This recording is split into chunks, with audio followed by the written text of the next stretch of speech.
All right, this video is going to be about sudden infant death syndrome, or SIDS, which at one time was referred to as crib death. So if you're familiar with that term, we are talking about the same thing, but we're not using that term anymore.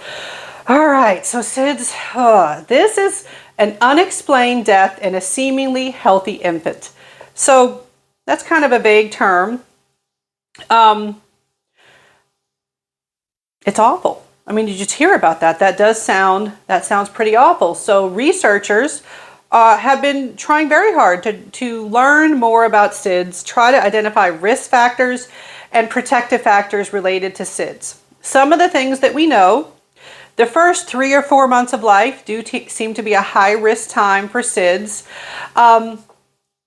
We do see that infants who do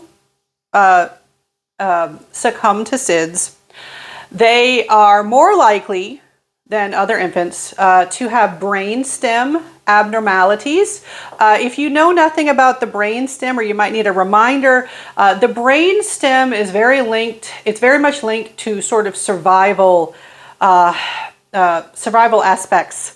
So things like breathing, sleep regulation, and things like that seem to be rooted in the brainstem. There's some evidence that something about breathing or problems with breathing might be linked to SIDS. And there's a good chance that multiple specific causes may lead to an incidence of SIDS, but it's possible that someone has vulnerability to be more affected by certain things, like having airflow cut off suddenly.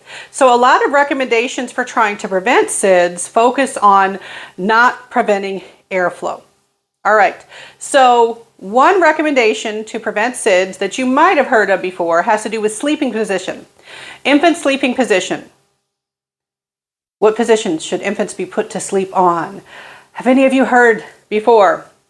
All right, generally, your medical professional is going to say, put that baby to sleep on their back. Now, I am going to acknowledge babies don't fall asleep as easily on their back as they do on their stomach.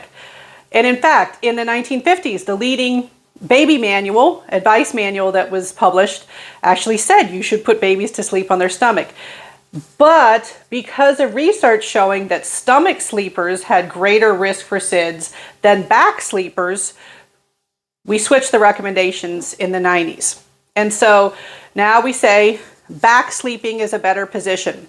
If babies have trouble sleeping on their back, swaddling, wrapping them up tight in a blanket, it's a good way to get them more comfortable with back sleeping. You can get swaddling blankets at like Walmart or Target now that have Velcro and stuff. It's really easy to get nice blankets that work for swaddling. Tricky things with swaddling. Once a baby can roll over on their own, you shouldn't be swaddling them. Rolling over is actually linked to SIDS risk too. Once an infant can roll over on their own, their risk for SIDS goes down. All right, possibly because if they do end up in a position where, let's say, their face is against their mattress, like if they're sleeping in a crib, they're more likely to get themselves in a better position where they can breathe again. I mean, we don't know for sure, but these are some of the suggestions that have been put forward. So sleeping on the back is a good idea. What are some other things that have been linked to SIDS? Having a fan in the room. All right, might also have something to do with airflow. So having a fan in the room is associated with reduced risk for SIDS. Also, pacifier use. And I know some people are very anti-pacifier. But for babies less than 6 months old, medical professionals recommend pacifier use. For babies who like it, some babies don't care for it. But for babies who like pacifiers, they are recommended in the first 6 months. It's after those 6 months that you work on getting the pacifier away from them. Pacifiers, the reason they may be linked to reduced risk of SIDS may have something to do with the fact that sucking on the pacifier may keep the airflow going. All right, again, we don't know for sure, but these are some of the suggestions. Now, what are some things that are associated with increased risk for SIDS. Cigarette smoking, I already mentioned that in the last video that I posted. Cigarette smoking is definitely linked to increased risk for SIDS. Smoking around a newborn infant or a young infant is definitely not recommended, not a good idea. Smoking near their bedding is not recommended. Just keeping any effects of cigarette smoking. If someone in the home does smoke, I mean, obviously it's good if they try to quit, all right? But if someone does smoke, they definitely need to do that outside. What else? Being born low birth weight, like low birth weight or preterm, possibly those two things being linked, they have increased risk for SIDS. I'm forgetting, having things in the bed or on the mattress, having too much of a crowded sleeping area. It's generally recommended that if you put a baby to sleep like in a crib or a co-sleeper bed or pack and play or any kind of a flat surface where there's a mattress all right, what should be in the bed with them? A fitted sheet and the baby, and that's it. And ideally, that baby should not have blankets. I mean, you go to a baby shower, everybody's gonna give you blankets. You don't need that many. Of course, I live in a hot area, but with blankets, you don't want to put them to sleep and then put a blanket over them. They could get tangled up in the blankets. They say if you want to warm your baby up, it's better to put an extra layer of clothes.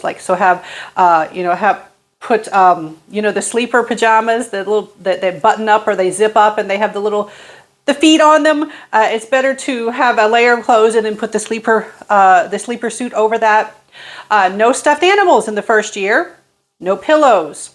No crib bumpers. When you get a crib set from the store, they often have these little cushions that you're supposed to put around the crib, and they're called bumpers. They can get tangled in that. They don't need crib bumpers. And I'm going off of recommendations from medical professionals. And so these are some of the things that are linked with SIDS. Also, one kind of tricky area is co-sleeping, where the parents and the infant are sleeping in the same bed. That can be problematic, especially if there are a lot of pillows in the bed. And the parents, if they do engage in co-sleeping, medical professionals, they say, do not drink before going to bed. Do not consume any inebriating substances. All right, you want to be nice and sober before going to bed. You don't want to have a situation where you're kind of out of it and you've got this vulnerable infant in the bed with you. They do sell co-sleeper beds where it's a bed that attaches to the adult's bed. So that you can easily feed the baby in the middle of the night, but they're not in the same bed with you. And so some people like those. A lot of times it's what works for the family. So lots of things now, and you might hear about other things that are linked to SIDS. I'm going through some of the big ones, and so just be aware. We don't know exactly what causes SIDS.